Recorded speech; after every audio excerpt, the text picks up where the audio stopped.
libreng patikim sa atin. So, kailangan natin ito tikman. Mainit. Sobrang init. Kakahon lang. Tikman natin sila. Eto na yung halaya ubi. Ganito pala pagpaprocess nito. Una ay pinakukuluan. After nito ay ito na.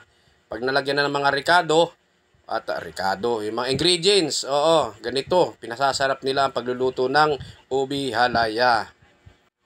At talaga namang pinagpapawisan ang magluluto nito dahil sa kakahalo. Ganito pala niluluto ito. Ilang kilo itong niluluto na to? 50 po. 50 kilo. Ilang tab ba patakan yan pagka nilagay sa tab? 500 tab.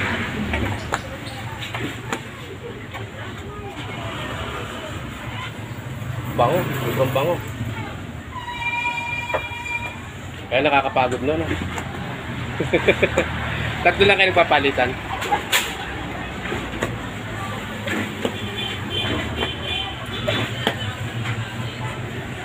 Ikaw muna eh.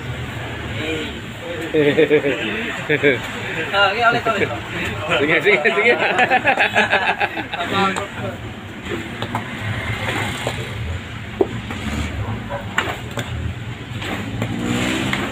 So pag ganyan malapit na maluto Tapos habang tumatakbo yung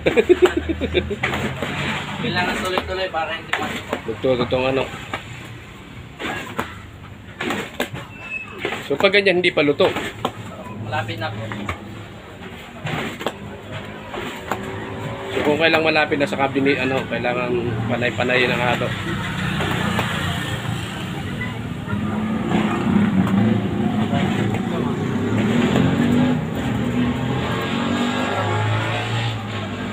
Gagawin pa ako.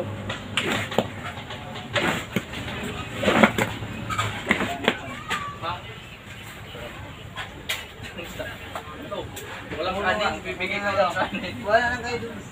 Wala mo. Kanino to? Kaya niya nga. Ito. Nandun na isa niya sa ano. Ikaw, British.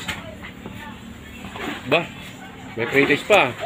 Sige. Lahat ko yan nag-ano, may British.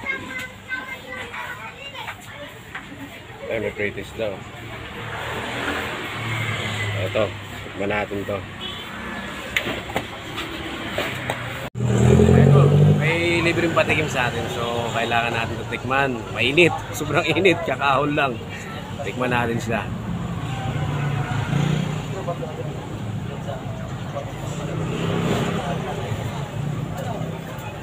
Sarap.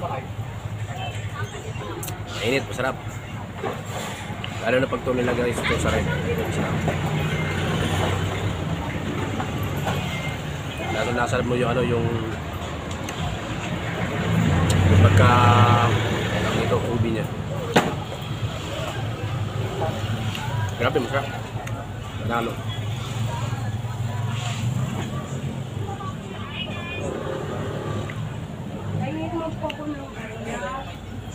Grabe. Siguro isang tab nito makangalahati mo. Hindi madilim lang. At shoutout na rin sa tatlong naghahalo dito. At hindi naman kayo kilala ay maraming salamat at pinatikim niyo ako ng inyong halaya. Thank you for watching. Sana ay natakam din kayo. At talaga namang the best, napakasarap.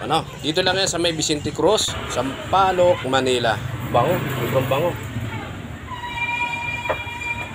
Kaya nakakapagod Tatlo lang kayo